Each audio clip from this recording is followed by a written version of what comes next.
welcome back to the HYDRA Archive channel. Today we have got another Marvel Legends unboxing. This is from the Marvel Studios, the first 10 years. It's everybody's favorite Red Skull. So we've got a really nice unique box for this figure. It is to celebrate 10 years, the first 10 years since the film came out, 2011, Captain America, the First Avenger. Here's a look at the side of the box. It's got a big bit of text about the first film.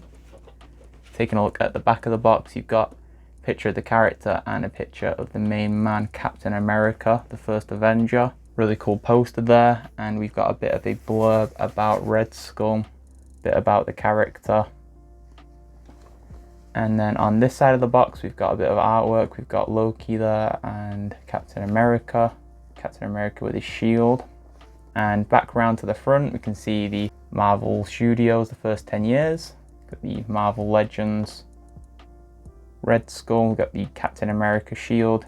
The price, which is $27.99, which isn't too bad for a kind of deluxe style figure. And Captain America, the First Avenger logo in the bottom right. So yeah, really interesting, unique figure. I absolutely love Red Skull. I think he's such a cool looking character.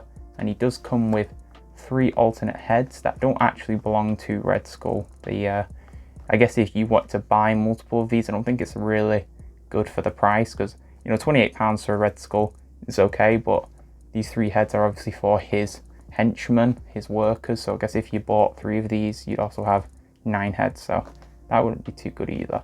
But it is nice to see it come with a couple of extra accessories.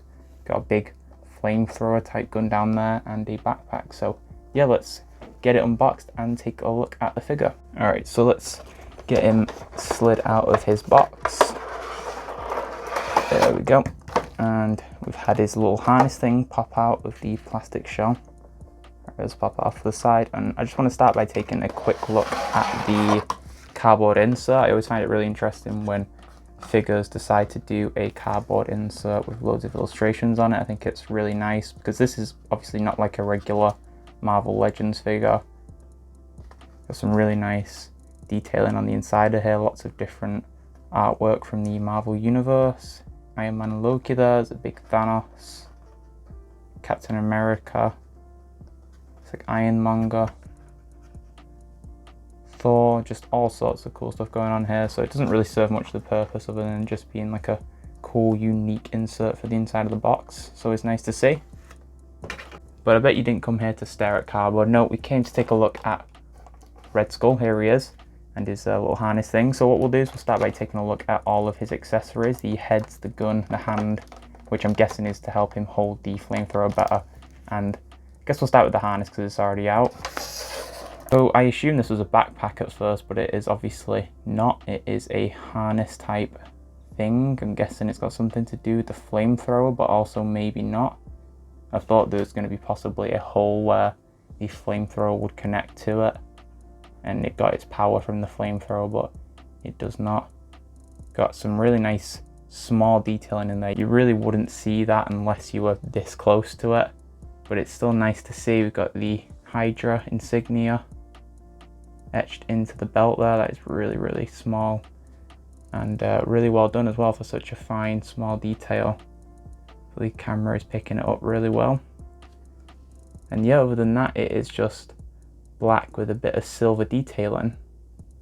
It looks like it just slips right over the top of the figure. There doesn't seem to be any buckles or pins or anything. So that's the harness. Got the spare hand that came with him. I won't really class this as an accessory, but just thought I'd get it out of the way. It's got kind of a glossy texture to it to simulate leather gloves, I'm guessing. But yeah, there you go. It's just an open hand. So onto the HYDRA soldier helmets. So these are really cool if you have multiple bodies for them, but you can only really wear one head per body. But yeah, really well done. The detailing on the face sculpt that you can actually see, because it is only the nose and mouth. Not too much going on for detail other than the goggles and the silver on the top of the head. Yeah, it looks like it'll just pop on and off with the other head, so it is interchangeable. So yes, a nice option to have. There's the first one.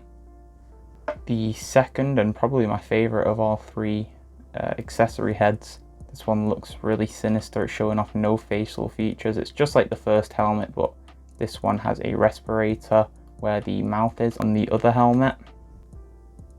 There's a close-up look at it. Got the same silver detailing on the head and goggles. And yeah, other than that, it is essentially just the same as the other head. Alright, so onto the third and final helmet. This is the most unique of all three of the alternate helmet slash heads. This one is a completely different style helmet, no silver accents on top, just a bit of silver under the eyes, got some red film over where his eyes would be, and the mouth and nose is exposed. There is just a little bit of paint bleed in here, where this should be black. There's a bit of flesh colour, but I imagine it's an easy fix, but I won't really be wearing these heads on the figure anyway, so it's not that much of a big deal to me. It is a close-up look at the head. Again, really good moulding, and paintwork on the front is alright, except that little splotch there. But yeah, pretty standard. Just a nice little bonus. So there is a look at all three of the heads side by side. I think if I had to rate them from my favourite to least favourite, it'd probably go this one first, second and third. But like I said, I won't really be using any of them anyway. It is just a nice little thing to have them as an extra. So yeah, really unique and cool to see. Alright, so on to the final two things. We've got the gun and the actual figure itself. Let's start with the flamethrower. It's a nice big hefty gun, which means you can get in there with the detail. We've got a couple of wires running to whatever this thing would be.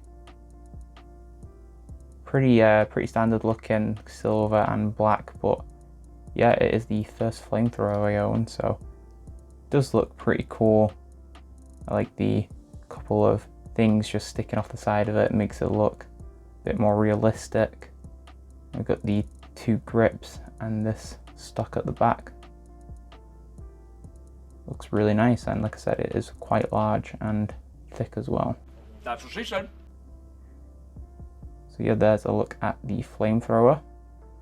So it's time to bust the Red Menace out of his plastic casing and take a closer look. We have our Red Skull fresh out of his plastic casing, and he's quite the skinny figure, quite slender, and definitely evil and scary looking. So let's get a close-up look at definitely the star of the show for this figure, and it is the head sculpt.